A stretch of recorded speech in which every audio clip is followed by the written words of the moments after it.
Vijay is founder of AtomicWork. Before that, he started Minjar, which was sold to Nutanix.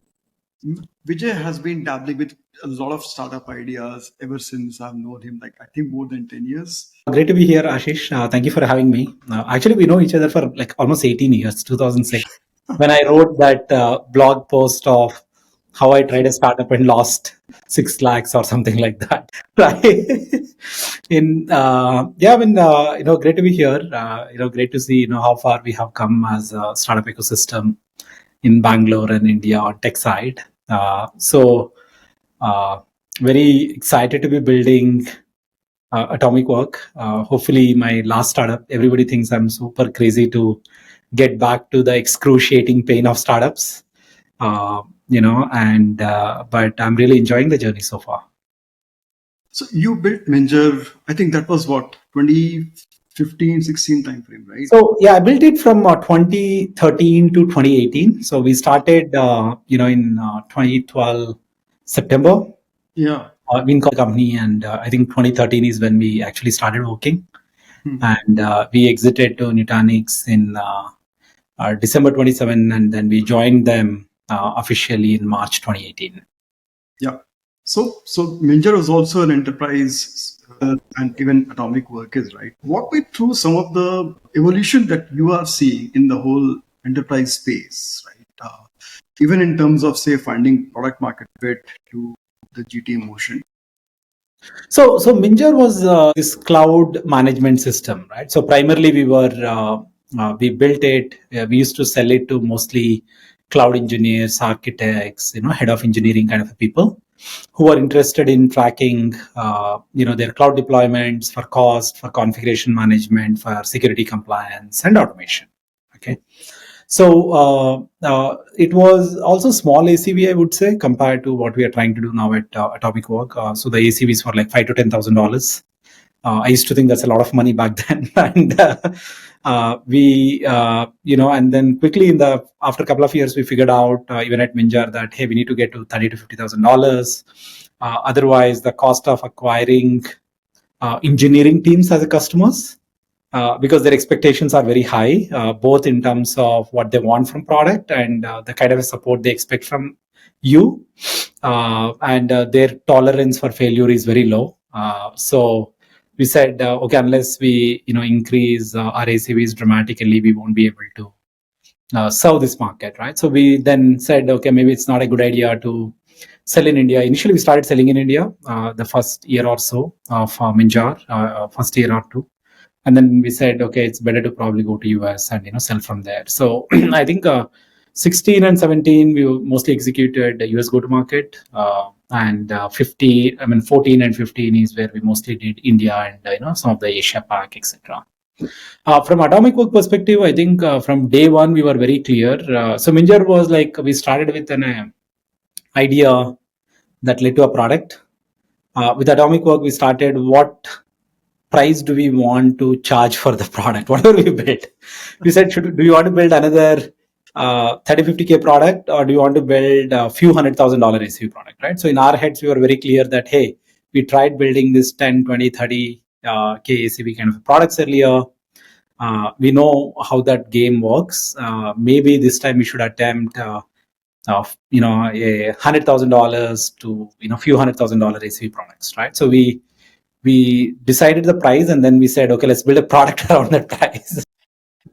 More price market fit. Yeah, instead of product market fit, we said, okay, what's a price market fit, right? So which essentially eliminates startups and very small businesses and SMBs from that price.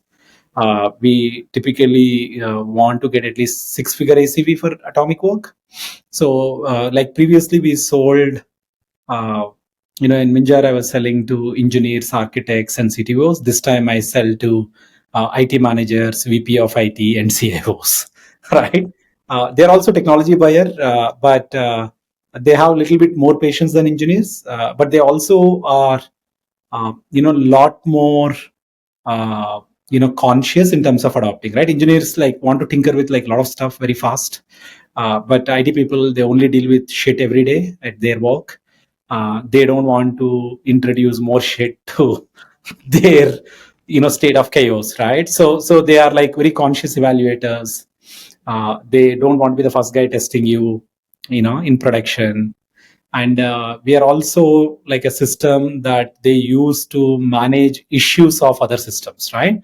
So by definition, then we can't be the software having problems and having outages, right? So the expectations are higher. But yeah, I mean, it's been incredible. So we just recently celebrated our second anniversary, and I think we did 6-figure deals so far, and I'm really looking forward to doing our first 7-figure ACV deal. Awesome, awesome. So yeah, I've worked in ITSM space for quite some time. Yeah. And after working for like 1 year, so I was product manager for one of the companies which had an ITSM platform. Yeah. I kind of realized that I will never go back to enterprise world. I would rather do consumer or something, but not this ITSM shit. Anyway. Yeah. I think that's very interesting. You say that. So typically, as a founder, if you're trying to choose what problem to work on, Ashish, Yes. so there are like different buckets, right? So For a founder, it's a very interesting problem. I think a problem market founder fit. That's also is very important, right? What problem you want to work, what market do you want to work, right? That's as important as what product you want to build for what market you want to build, etc. So at least I'm a big believer of going after very complex and very boring businesses. Okay. The reason is if it is very complex and very boring, humans don't want to do. They would love to put technology to work, right? If it is very simple and it's very sexy, then there is no reason for humans to be doing or software to be doing, right? And even if you solve the problem, there is very little money you can make. If it is very complex and very sexy, then you attract like too much of value attention to that problem, right? Like today, building LLM is like it's a complex and it's a sexy problem, right? And so I'm basically a big believer of choosing the other side, which is very complex and very boring. I genuinely believe B2B SaaS means very complex and very boring. So the complexities, the boring it is, the higher the ACV will be, right? Again, in B2B SaaS, right? If it is simple, it is a little bit sexy, then you can only make few $1,000s, from customer. If it is mid complex, mid boring, you can probably make like $30,000-$40,000. If it is very complex and it's very boring, then you can make few $100,000. Exactly. And I mean, that is one of the realization that I've had, and which is why I'm now going back to my enterprise or SaaS, building a SaaS product. Life comes a full circle. So, let's talk about building a global SaaS from India. I mean, you have done it once with Minjar and now with AtomicWork. What are some of the challenges that you generally know that it's out there, and the context is very simple that a lot of Indian founders are building global SaaS from India, but beyond a point, most of them are stuck. Like I actually spoke to a lot of founders who have raised like Series A, Series B, and now they are kind of stuck, right? So and you're also an investor in few startups, right? So what are some of your observations / learnings? Yeah. I think you see last decade, most startups were getting stuck around 1 million. Okay. And this decade, most startups are getting stuck around 5 to 10 million. Right. You would have raised a lot of money, built the product, got some traction, but you're just not able to scale the distribution. I think two reasons. I think one reason I basically believe is a lot of us, try to target feature products, more than a full use case products, right? The problem with the feature products is like insertion is very easy, right? Building MVPs is very easy, but growing both the distribution and attracting customers to spend with you and continue to spend with you goes down over a period of time, right? So the good thing is now I think we have a lot of application SaaS companies from India, who are now basically saying, hey, we need to solve multiple use cases to be able to address the problem end to end, not just address one of the problem. I think it's also maturity of the ecosystem, I would basically say. And then some of us also basically say, hey, we need to solve not just end to end problem for one use case. We need to solve end to end problem for one function. So the function could be engineering, everything from planning to build, to release. That's like end-to-end use cases for one function, right? For a finance, it could be like building a modern NetSuite. For a IT, it could be like a building a modern ServiceNow. For a HR, it could be like a building a modern, PeopleSoft, or modern SAP SuccessFactors, etc. So one is obviously we didn't had a lot of talent that had depth in understanding the full domain of the problems, right? For a function, is increasing. Now you're seeing like a new set of companies like Darwinbox, which is going after uh, you know SAP, Oracle, and Workday. Just like AtomicWork is going after ServiceNow. We have companies like Innovator, who are basically going after healthcare. So I'm still very optimistic. We will build great companies hopefully this decade. And I also see that the maturity has increased both in terms of product management. I think digital marketing, etc. I think where we are still weak is brand marketing and sales, right? Software, irrespective of whatever we say, it is as much brand, it is as much sales, as it is as much product and as much support, right? If people don't know you, then they just don't know you, right? I think that skill, hopefully this decade, we will bridge in our ecosystem. So we know how to build products, we know how to support products, we also know how to do digital demand gen. But we need to also go beyond digital, right? So if you really want to sell large ACVs, then you need to do field, get really good at field marketing, event marketing, brand marketing, buyer marketing, right? And you also need to basically have, show people. One interesting thing I learned, from one of the CIO we sold to was, Vijay, if I don't meet the vendor ever, right? If I don't hear about that vendor ever in my company, right? Then probably we are spending less than $10,000 with them. Okay. I heard about the vendor, but I never met them. Okay. Then we are probably spending like some, 20, 30 or $50,000 with them. Okay. If I met them once or twice, probably we are spending under 100K, right? But if I meet them a couple of times in a year, I know for sure we are spending more than $100,000. Right? But if I'm meeting them every month, I know I'm spending $1 million with them. Right? It's very simple. Right? So I think a lot of us think, listen to your customer, listen to their feedback, solve the problems that your customer want, but we also grossly underestimate face time that is required. Especially in a enterprise software. In enterprise software, they say, right, if you're a founder, you should be spending 50% of your time hiring. If you're in enterprise software, you should be spending 70-80% of your time meeting your potential prospects or customers.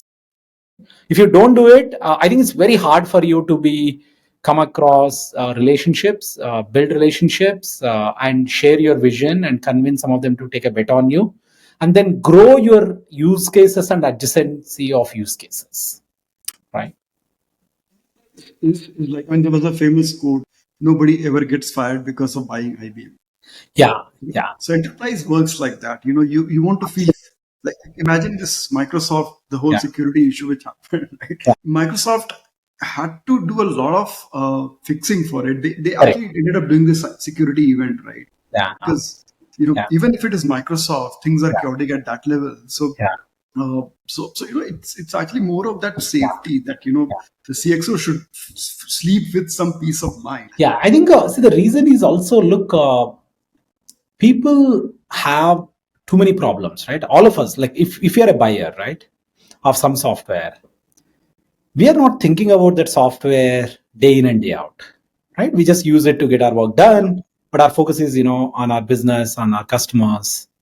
And as a startup, if your product doesn't work well, you don't have a good support, and if you are not being in key workflows, then you don't kind of become a relevant vendor, right? I think the joke I tell people is, if you go to some SaaS startup website, if you really understand what they do, then they are a SMB software company, right? They're mostly built a tool. If you go to a website of some company, you don't understand what the heck they do, right? Then they are selling a digital transformation, right? So they are basically in an enterprise software business, right? So because enterprises buy transformation, Ashish, right? They don't buy tools. Okay. A teams inside enterprise might buy tools, right?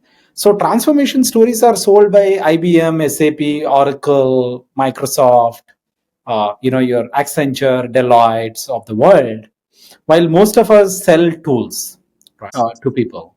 So if you want like $1 million ACV, we should be selling transformation. If you want $100,000, we should be selling solution. If you want $10,000, we should be solving for a use case. If you want $100, we should be just focused on some tiny feature, right? So there it goes. So, but that's also a conundrum, right? That when you are in early stage, Yeah. how do you handle scope creep? And like ITSM, I mean, I know the domain also. It's Like wide. It's a wide it's scope. Yeah. wide and wide, and you don't. There are so many systems that you have to talk to. Correct. You can't even imagine those, right? So that's why I basically say this, right? If I didn't had a team, not just me, who had experience in this space and who had experience doing enterprise automation, enterprise integration, enterprise service management, I would not embark on the AtomicWork journey. Okay. So as a startup, I think first you need to basically say not just you as a founder. You can say, hey, I know the domain, I know the problem space, I know the solution space, etc. That's good, but do you have enough capacity and enough capability and enough capital, right? All three C's have to come together, right? Yeah, You need exactly. to have enough capability, right, to really solve that problem well. And you should be able to create enough capacity that can only come if you have ability to organize capital. If you feel, look, I can't do this three C's well, then don't go after like a very wide scope, right? But the way to build enterprise software company still is if whatever use case you want to start with, think adjacency. Yeah. If you think in terms of adjacency, then I think eventually you can become an enterprise software company. Instead, you think, I'll solve one use case with one product, I'll solve one more use case with one more product, then you will become a multi-product company, mostly selling to SMBs. And people are tired of buying too many tools. Okay. They will still buy, but they will not grow with you. So essentially, you struggle at 10 million. If not, if you're lucky, you will struggle at like 30, 50 million. If you are still very, very lucky, you will still struggle at like 100 million. Right? Because, literally there are 10,000 companies that can spend like $1 million on some softwares, right? If you don't have ability to go sell to them, or you don't solve a deep enough, painful enough problem for them, there is no way you can build, a large revenue company. Yeah. And I mean, see, there are different schools of thoughts here, but like there are companies in US who have built very consumer grade and they have succeeded like hell.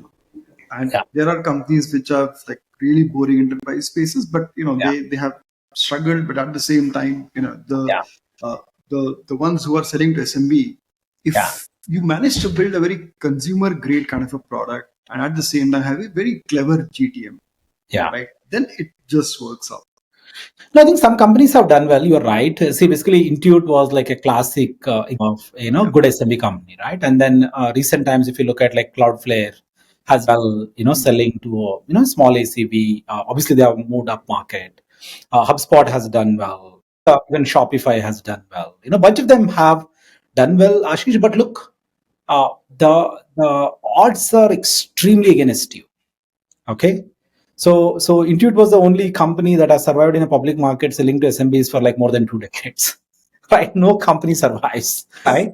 And we also have like obviously anchoring bias. We think building a $100 million revenue company is easy. If you take last 45 years of enterprise software or a business software, not even 5,000 companies were created with more than $100 million revenue. Okay, this is like almost like a 50 years, not even 5,000 companies got created, right? So essentially, there is forget about 5,000. I don't think even like 2,500 companies got created, right? If I'm not wrong, I think 1,500 companies ever got created in enterprise software who ever crossed more than 100 million, right? From 1500 companies that have reached 500 million, it drops to less than 300 or 400 companies. From there to $1 billion revenue, there are like less than 50 companies ever created with a more than $1 billion revenue. Okay. And we think it's easy. Obviously we see, okay, some X crossed $1 billion, Y crossed $1 billion. Today, you can literally count on your fingers the number of enterprise software companies, by the way, including Oracles of the world to Cisco's of the world, and whatnot. There are probably like less than 20 companies doing 3+ billion, not even more, right?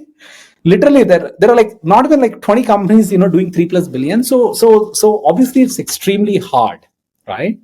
So if you're a first-time founder, it makes sense for you to tinker, build something that is not super complex because the odds are obviously against you. If you're an experienced founder, obviously you should up your game. Otherwise, there's no fun playing the same game again and again. Unless you're in sports, right? Where the playing the same game again and again compounds for you. But if you are trying to sell to the same market at the same price point again and again, actually you will fail faster because see the CPC, the cost per click for a high intent keyword in 2014, okay, uh, cloud backup software. So that is a super high intent keyword, right? Or AWS cloud backup software. That keyword was like $3, $4 cost per click. Today, I will bet you the cost per click for that keyword will be like $80. In a worst case, it could be even $150, right? Just because at a $3-4 you sold 3,000, 4,000 ACV, it worked out for you does not mean at a $80 and a $100, it will work out when you sell for same 3,000-4,000, right? And so even in our space, right? For example, like ITSM software is a high intent keyword. Even Cisco bids for it. Cisco does not have ITSM software, but they have like some IT monitoring software, App Dynamics, which they acquired. God knows, maybe they're paying like $100 for click. I can actually outbid them.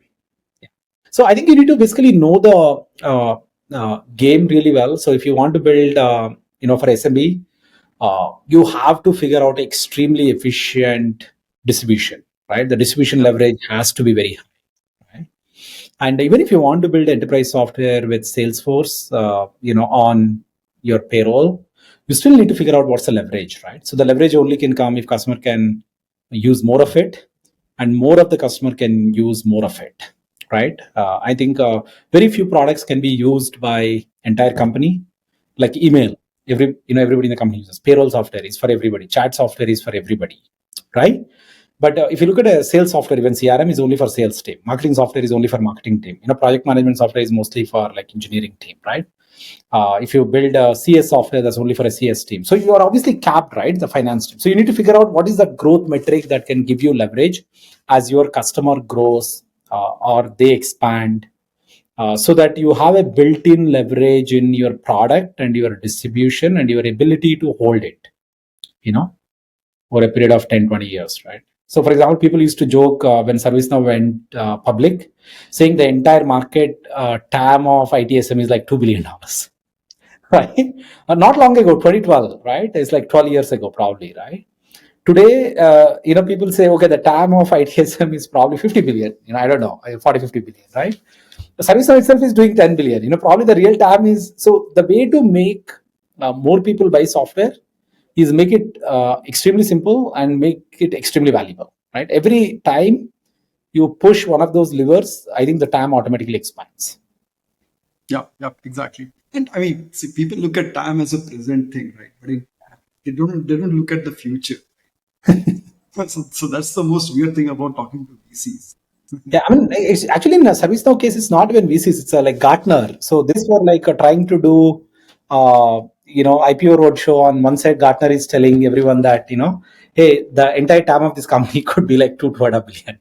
Right? Today, that company market cap is like 150. They crossed like 10 billion in organic revenue without actually doing big inorganic acquisitions. So Yeah. how are CXOs evaluating Gen AI solutions now? See, I think, last year, there was a lot of rush for doing prototypes. I think this year, people are doing pilots and very few are going into production. Hopefully next year is when, in reality, people go into production. And so my personal learning is, if your pitch is AI, then the buyer is not going to buy. So your pitch has to be way beyond AI. Okay. And too much AI is also fatigue now, right? Because every vendor is pushing AI, right? Like very big vendor to small vendor to mid vendor, right? Like Microsoft pushes AI every day in a day out. Salesforce is pushing, Oracle is pushing, SAP is pushing, every startup is pushing. So I think don't focus too much on AI, or rather focus on how do you solve the same use case that customer was solving with whatever traditional software or manual process plus some traditional, using your solution way better. And you say, in order to solve this, we use, AI is a better pitch than you buy from us because we have AI, right? So the moment you make lead with too much of AI pitch, people will ask too many questions, right? About models, training, tuning, data retention. How can I trust you? Hallucinations. Your cycles will go way longer. I think don't focus too much on it. Like at least that's also something that I have learned. And one interesting thing I learned, Ashish, was one CISO told me, anytime there some team in the company decides to buy a software, if it is .ai in the domain name, they actually spend extra cycles understanding their security, their compliance, their processes, right? So .com, if you have, they think you're probably a slightly older company. So the good antithesis in this AI wave is, don't be in a mad rush to get .ai, right? Some companies are even like blocking .ai domains, even though it's a short-term thing. Eventually everybody will not have an issue, but don't think AI can be your competitive advantage. AI is nobody's competitive advantage unless you are like OpenAI or Anthropic. Those 3, 4, 5 companies. Yeah, I mean, AI was supposed to solve the problem, not to look at it as a standalone thing, right? And yeah, I mean, I guess 2025 will see a lot of this leveling up. If you're a startup, I think you should obviously build with AI. So because your technology should be feature ready. I think don't pitch too much AI because it will either delay your sales cycles, unless you are like truly building in a dev tools for AI, or you are building LLMs yourself. Then it makes sense. I think, see, most startups are not in AI business. If you are in a AI business, then it makes sense. But if you, as a startup, if you think AI is your business, my joke is you don't have business. Yeah, I think AI is supposed to solve the problem and Yeah. more effectively. Okay. So yeah, and I mean that is the opportunity, I believe, which is Correct. there for enterprise or consumer industry. Oh, absolutely. I think the first principles of what problem are you solving?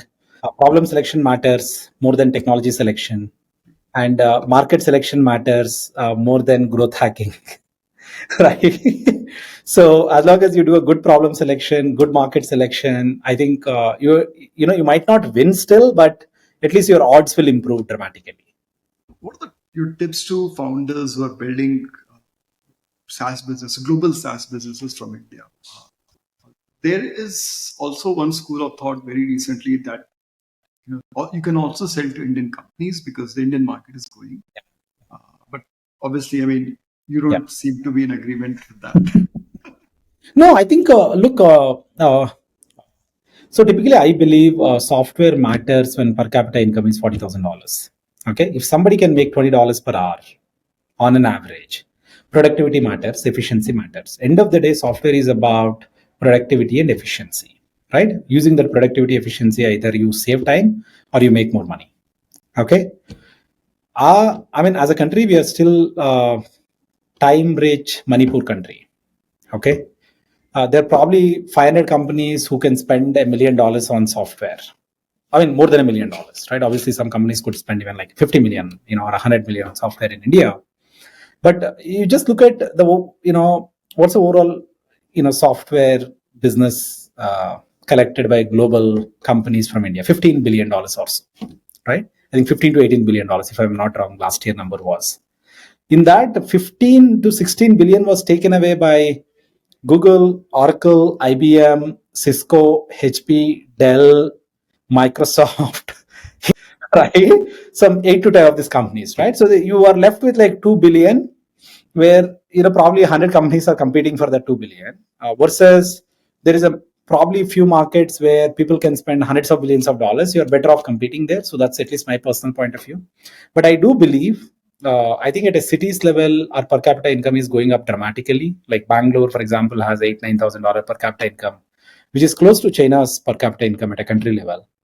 In next 10 years, probably Bangalore per capita income will go up to, I don't know, $15,000-20,000. At a PPP, it is as productive as Midwest in US, right? At a city level, not as a country level. I think I am still bullish on India opportunity a decade later. I don't think India is opportunity today. You might be able to build a 100 crore revenue business, which is still a great business, fantastic business, not easy to build. You can still list, in India, the market is right now like at a rage. But eventually regression to mean will happen. You need to build a large business if you want to be in software for long. So choose a big enough market. So one of the interesting things that you mentioned some time back, I think a month back when we were talking, was how does this GDP definition translates to products and integrations? I think it's a great question, Ashish. So a lot of us make one more mistake. We think we build for India because easy to find, some early customers, etc.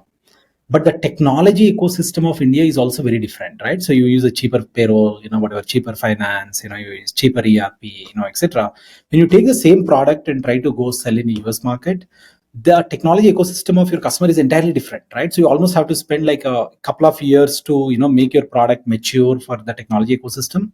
So as we said, problem selection, market selection, do your ecosystem selection of your customer also, right? Because if you don't do it, then you spend like too much time trying to re-engineer your product to work in a different market where the customer technology ecosystem, right, with which your product has to work is very different, right? So so uh, uh, so so typically, our case, at least we decided, hey, we'll go to one ecosystem, one market, one buyer segment, because we really wanted to build some leverage. Because products also take time to build, right? It's not like you can build everything in a week or a year, irrespective of whether what AI coding agents can do. They need time to bake. They need time to get polished. So choosing your technology ecosystem also matters a lot. If you are building for India, also choose, maybe is there a segment where technology ecosystem has some overlaps or characteristics with the next big market you want to go to, whether that's Germany or France or Japan or US or Canada, one of these large ones. If not, then you will waste too much time to get ready for that new market. Yep. So yeah, and I mean, one of the things also is the integration with too many products, right? Like economies use mature products. So, see, if you build for Fortune 500 companies, you probably need to do 25 to 30 really good integrations. If you build for whatever global 25,000 companies, you probably need to build 100 integrations. If you want to go beyond it, you need to do thousands of integrations, which will take enormous amount of time. You won't be able to do very deep integrations. So that's why problem selection, market selection, and technology ecosystem selection is very, very key. In our case, we decided Microsoft ecosystem of 500 to 5,000 employees, US, right? So unless these three criteria satisfy, we stay away. I mean, recently, like one, extremely innovative, autonomous driving company came to us and said, we want to use your product. Can you guys integrate with our Google ecosystem? We said, sorry, that's not our plan for next 2 years, right? I mean, it's an amazing logo to have as a customer, but the thing is, we are not even fully ready for Microsoft ecosystem yet. In 2 years, it will probably take another year for us. What's the point of trying to open up, one more technology ecosystem, right? Very interesting. So yeah, so we have my last question. How are you personally Sure. using AI in your work? Yeah. No, I mean, it's a great question. I think, see, basically, I genuinely believe unless we use it a lot, we will not develop conviction and we will not know what's a good and bad ugly side of it. And as a teams, if we don't use it, we will not develop enough common conviction, common point of view on where we can use it, where we don't want to use it. then as a company also, you will not truly, become AI first company. I think we not only need to build AI first products, we also need to build AI first companies. So personally, I am like superpower user, right? Everything from my marketing campaign to rephrasing escalation emails to querying, trying to even understand about a company, about a country, about an industry. So I'm basically like become a superpower user. But I also tell you, so I had ChatGPT subscription until like 6 months ago or so, or yeah, until maybe like 3 6 months ago, and then I shifted to Google Gemini now, because at an individual level I use Gmail, and I wanted Gemini that integrates with my Gmail and works well. At a company level, we use it. Engineering team uses heavily, for obviously for code gen reasons. Marketing team uses, for content generation use cases, and we are also like, we really like using Gong, and that really helps me. Even though I have like a very small sales team, but it helps me really understand, what happened, how things went in pitch, in negotiation, in close, with the sales, teams. I think I'm pushing hard, but people generally regress to mean eventually. But I would still say, I keep telling the team, not only at individual level we need to use it. If we don't use it at individual level, as a team we will not use it. As a teams, if we don't use it, as a company we will not become a first company, right? Because there is no point as again like becoming 2,000 people, 1,500 to 2,000 people company at $100 million, Yep. because that's what existing companies are, right? This new company has to be a lot more efficient, right, distribution wise. So I don't think we figured out yet, but uh, I think my best use case is when we debate ideas. This earlier I used to debate with humans. Now I debate with models, right? With Claude, with Chat GPT, and with Gemini, with our campaign ideas, homepage pitch Yep. ideas, even sometimes product copy ideas, right? Whenever PM says they need more time, I try to go generate the spec. At least skeleton of it. Obviously, 80% of the work only takes like 10% of the effort. The real thing is in the detailing. But I'm trying to push people to change some habits, right? I'm saying, look, I think a lot of work we still need to do it, but at least seeding work can we leverage, tools and Yes. apps for it. Thanks, Vijay. I think this is pretty much so. It's great having you, and yep, all the best for Atomic Work. Likewise, thank you, Ashish. Thanks for having me. Always great chatting with you.